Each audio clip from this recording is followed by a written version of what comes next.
I do not want a boyfriend, but I am taking applications for a situationship. Not even a situationship. It is a temporary boyfriend. I'm taking temporary cuffing season boyfriend applications, okay? And this is what here's are the qualifications, okay? You got to have a mustache.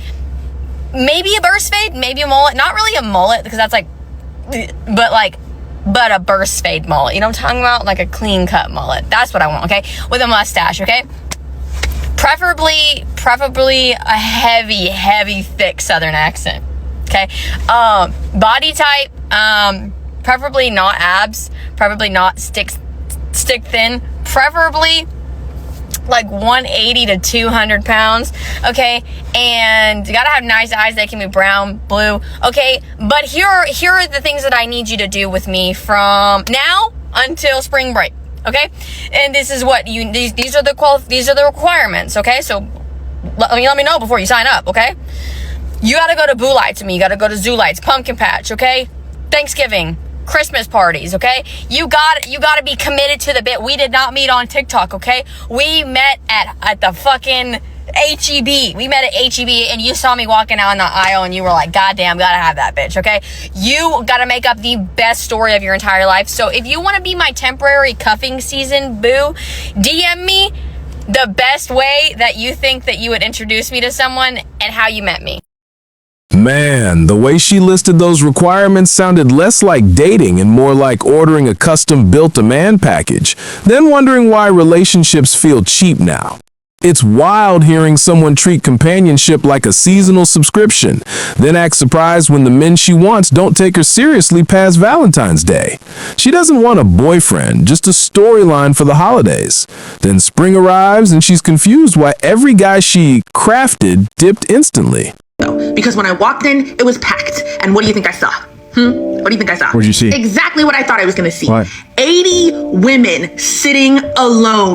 No men in sight. None. I saw so many Black women try to solve a problem in dating by starting to host events in person, trying to create third spaces to facilitate dating like offline. And you know what would happen every single time? The men were not signing up. They would be selling tickets to speed dating and they would always end up with men's tickets on sale. Always, because they weren't buying any. Just the other day, a big account that I follow for Black creatives did like this cute Cupid thing where they were like, hey, send us a profile about yourself and we would love to post it and like play matchmaker. Sounds like a cute idea, right? Not one single man sent their profile in. And mind you, this is an account that has well over 100,000 followers. It's just time to stop. It's time to stop. They have made it very loud and clear that they do not singles event, and here's why I think we're doomed to be single for the rest of our lives. That was a bit dramatic, but let me tell my story. So I went to singles night at church's Charlotte campus. Now, I don't go to that church, but I started following Pastor Steven since he was a guest pastor at my church earlier this month. And when I found out that he was writing a book on dating and relationships, I was interested because, listen, your girl could use some divine intervention in that area. But I'll be honest, I didn't want to go at first. I figured it's a Christian singles event. There's going to be 50, 11 women there and like 2 men. Plus, they were advertising it as a conversation that you wouldn't expect to have at church. And I thought, I've heard enough of those modern dating and relationship podcasts. I don't need to hear any more, especially not with a biblical spin. Instead of having meaningful conversations about finding and building Christ-centered relationships, we just left the event. So I think we were just saying that we think that we've actually hit rock bottom. No, it was actually. We think we've actually hit rock bottom, and I think we were either punked, catfished, or like a sick. And my spirit, while I was there, my spirit told me, no mas, por favor.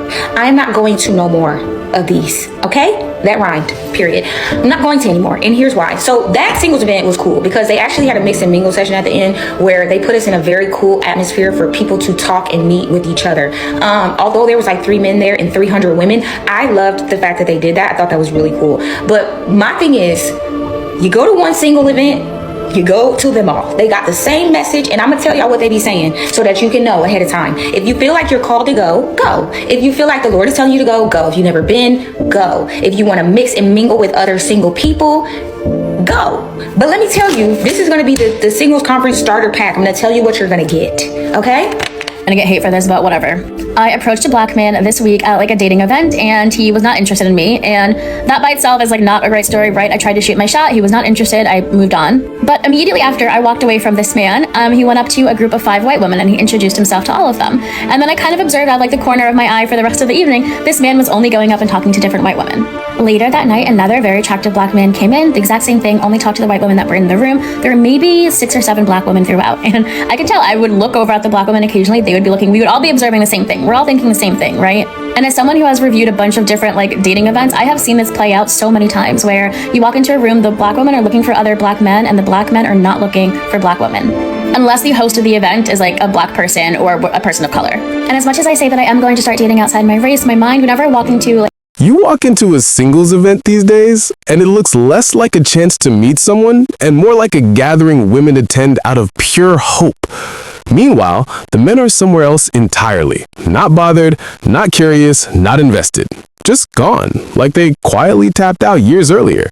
And the wildest part is the shock on the women's faces, like they're watching a world shift that nobody warned them was already happening. Yeah, so I totally didn't realize that not everybody has heard of cuffing season. So cuffing season, also known as handcuffing season, can start really as early as October, but I really see it kick in around Thanksgiving. So it's the idea that people are looking to get into a relationship to handcuff themselves to somebody for the holidays and the cold winter months. A lot of the time this is an ex showing back up just in time to ruin your holiday, and they really have 3 lines. There's the just, hey, hey.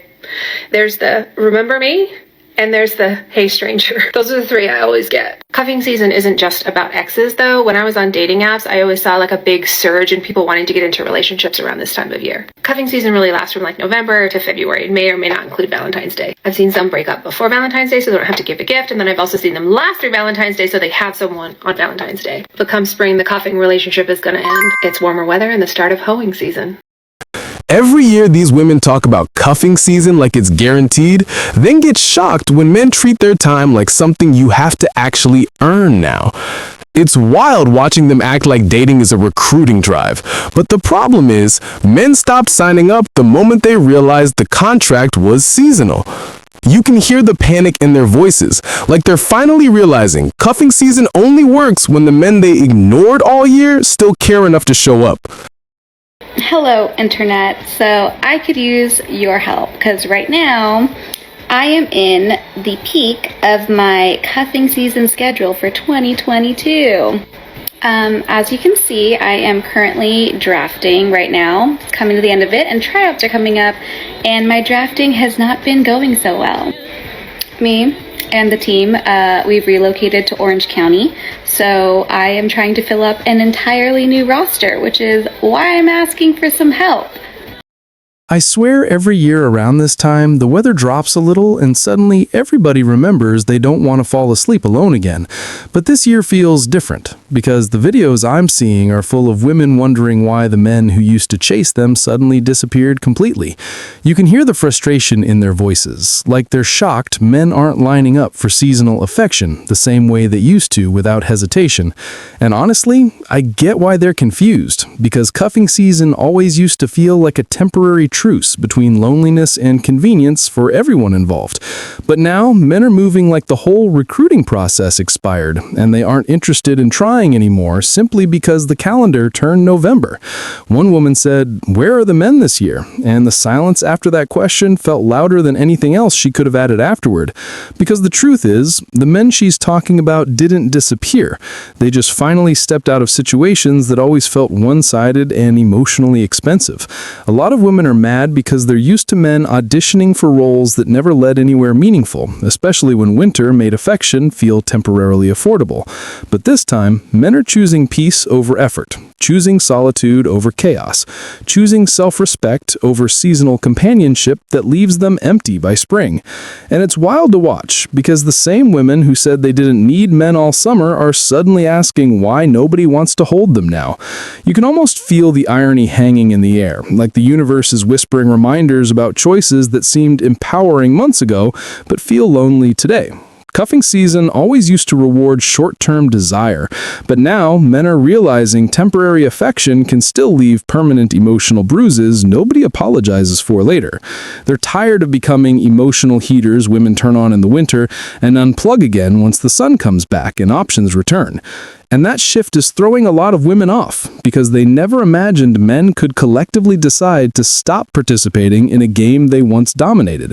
One girl said, "Where are the men this year?" And the silence after that question felt louder than anything else she could have added afterward. Because the truth is, the men she's talking about didn't disappear. They just finally stepped out of situations that always felt one-sided and emotionally expensive.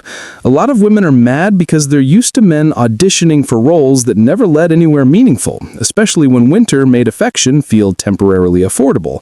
But this time, men are choosing peace over effort, choosing solitude over chaos, choosing self-respect over seasonal companionship that leaves them empty by spring. And it's wild to watch, because the same women who said they didn't need men all summer are suddenly asking why nobody wants to hold them now. You can almost feel the irony hanging in the air, like the universe is whispering reminders about choices that seemed empowering months ago but feel lonely today. Cuffing season always used to reward short-term desire, but now men are realizing temporary affection can still leave permanent emotional bruises nobody apologizes for later. They're tired of becoming emotional heaters women turn on in the winter and unplug again once the sun comes back and options return. And that shift is throwing a lot of women off because they never imagined men could collectively decide to stop participating in a game they once dominated. One girl said, "How are men not even trying anymore?" And I swear she said it like effort was something guaranteed rather than something earned. Because the reality is, men spent too many seasons giving energy to situations where they felt tolerated, not appreciated, and that lesson finally stuck permanently. They don't want to be winter boyfriends anymore, only valued when the nights get cold and the silence in the apartment starts feeling heavier. Men are choosing distance because they finally learned that emotional safety doesn't come from being wanted temporarily when loneliness hits hardest. And a lot of women don't like that because attention felt infinite before, and now the supply is thinning out in ways nobody prepared them for. This season feels like the first time women are realizing that men can withhold affection too, not out of spite, but out of self-preservation. They're watching men who used to beg for a chance now ignore messages like they're finally matching the energy women have served for years. Some women laugh and blame the economy, like men are staying single because dating got too expensive. But honestly, the emotional cost was the real problem.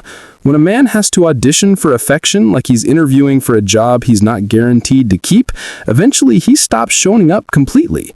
You can't ask men to try harder every year and then act confused when they finally walk away after realizing the effort never led to connection. Cuffing season used to feel like a mutual agreement, but lately it felt more like a clearance sale on attention where only one side benefited emotionally, and when men figured that out, they didn't make an announcement or stage a protest. They just quietly exited the building without explanation. You'll notice the videos now have this tone of disbelief, like women genuinely didn't think men had the emotional range to tap out voluntarily. But men have been exhausted for a long time. They're just finally comfortable admitting they don't want validation that comes with expiration dates. The crazy part is some women are calling men weak for choosing not to participate, yet are the same ones crying that nobody wants them this season. There's something sad about it, honestly. Like both sides are talking, but nobody actually hears what the other side is quietly trying to say. This whole thing isn't about romance. It's about people waking up from illusions that convenience could replace connection without real consequences. Men aren't choosing to be cold. They're choosing to protect the parts of themselves that got bruised every winter and ignored every spring. And women are realizing that confidence built on unlimited male attention starts shaking when the attention isn't guaranteed anymore. One girl said, "Men don't approach me anymore," and the internet laughed, but I heard the loneliness sitting quietly behind her forced smile. Because whether we admit it or not, everyone wants to feel chosen, especially when the nights get long and the bed feels larger than usual. But when choosing becomes a competition instead of a connection, eventually the contestants walk off stage, leaving the competition empty and echoing. Men are tired of feeling disposable, tired of offering warmth to people who only want it when their pride gets cold from lack of attention. And this year, cuffing season exposed something deeper. Not that men don't care anymore, but that they care too much to keep pretending nothing hurts. Women aren't mad that men aren't trying, they're mad that the men they ignored for years finally realized they deserve something better than seasonal affection.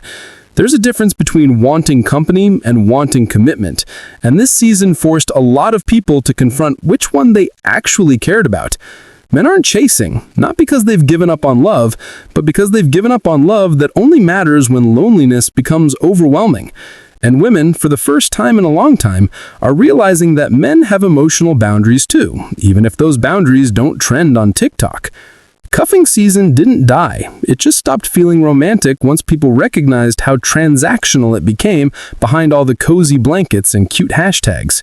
You can feel a shift in the air, almost like men are finally listening to their own discomfort instead of suppressing it for temporary companionship. And maybe that's what scares women the most, the realization that men are no longer waiting to be chosen, but choosing themselves without apology. Because when a man starts valuing his peace more than his desire, he becomes a different kind of unavailable. Not toxic, just self-aware. And self-awareness is contagious, even if it makes a lot of people uncomfortable when winter rolls around and the loneliness hits harder than expected. Nobody wants to say it, but the truth is simple. Cuffing season used to be fun, until people started waking up wondering why they still felt empty afterward. Men aren't running away. They're just walking towards a version of themselves that doesn't participate in situations where affection has a seasonal lease. And watching women react to that shift almost feels like watching someone search for the light switch in a room they never realized they dimmed themselves. The whole thing is sad, funny, ironic, and painfully human, like two people reaching for each other but using the wrong language entirely. But the part that hits the deepest? Men didn't stop trying this cuffing season because of women. They stopped because of themselves, and that changes everything quietly. And somewhere in that quiet, a truth is sitting patiently. Maybe this season isn't empty. Maybe it's finally honest.